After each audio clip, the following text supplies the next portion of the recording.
अस्सलाम वालेकुम friend, welcome back to my channel Laika health and beauty tips. I hope आप सब लोग ठीक ठाक होंगे और खैरियत से होंगे। मुश्किल से मुश्किल काले धब्बे, झाइयाँ, हाइपर पिगमेंटेशन और स्पॉट्स का 100% इलाज। और ये इलाज न सिर्फ फेस के लिए है बल्कि बैक के लिए भी और शोल्डर्स के लिए भी है। कई लोग डॉक्टर्स को दिखा दिखा कर थक जाते हैं तो इन मास्क को हम छोड़ ही देते हैं, ये सोच कर के ये नहीं खत्म होंगे, मगर मेरी इस रेमेडी के इस्तेमाल से ये सारे मसले मसाइल हल होने वाले हैं। तो चलिए इस इफेक्टिव होम रेमेडी को बनाना शुरू करते हैं। तो सबसे पहले मैं लूंगी चावल का आटा। आप चावलों को घर में ही पीसकर पाउडर बना लें या फिर ये आपको किसी भी पंसार की दुकान से इजीली मिल जाएगा। तो ये मैंने लिया है तकरीबन 2 बड़ी चम्मच। इसके बाद मैं लूंगी 2 लीमू। अब इन दोनों लीमू को अच्छी तरह से निचोड़ लें। फ्रेंड्स, लेमन में ब्लीचिंग प्रॉपर्टीज मौजूद होती हैं जो आपके फेस पर सिर्फ टैनिंग को हटाने के लिए बहुत अच्छा है। थर्ड इंग्रेडिएंट मैं लूंगी 5 to 6 पंच रोज वाटर। अब अगर आपको लीमू सूट नहीं करता तो कोई बात नहीं, इसे स्किप करके रोज वाटर का इस्तेमाल करें,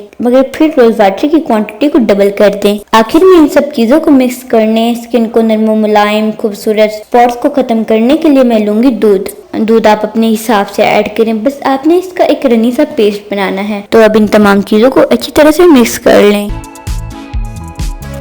तो फ्रेंड, मैंने इसे अच्छी तरह से मिक्स कर लिया है और ये कुछ इस तरह की कंसिस्टेंसी में बनकर रेडी है। अब इसे फेस पर नरम हाथों से लगाएं और बैक पर भी लगाएं। जहाँ जहाँ छाइयाँ, स्पॉट्स, दाग धब्बे वगैरह हैं वहाँ इसे इस्तेमाल करें और कम से कम 20 मिनट तक लगा रहने दें। और फिर 20 मिनट के बाद फेस वॉश कर लें और फिर आप देखेंगे कि आपकी स्किन टाइट होगी। Aahista Aahista spots, hyper pigmentation, छाइयाँ, दाग धब्बे सब लाइटन होकर कम्प्लीटली हट जाएंगे और आप पाएंगे नरम मुलायम साफ जिल्द। तो मेरी इस रेमेडी को तकरीबन 1 वीक जरूर इस्तेमाल करें, आपको रिजल्ट जरूर भी मिलेगा। तो फ्रेंड्स, मेरी ये वीडियो पसंद आए तो लाइक जरूर करें। मजीद ऐसी ही वीडियोस के लिए मेरे चैनल को लाजमी सब्सक्राइब करें। मिलते हैं एक नई वीडियो के साथ, इजाजत दीजिए। अल्लाह हाफिज।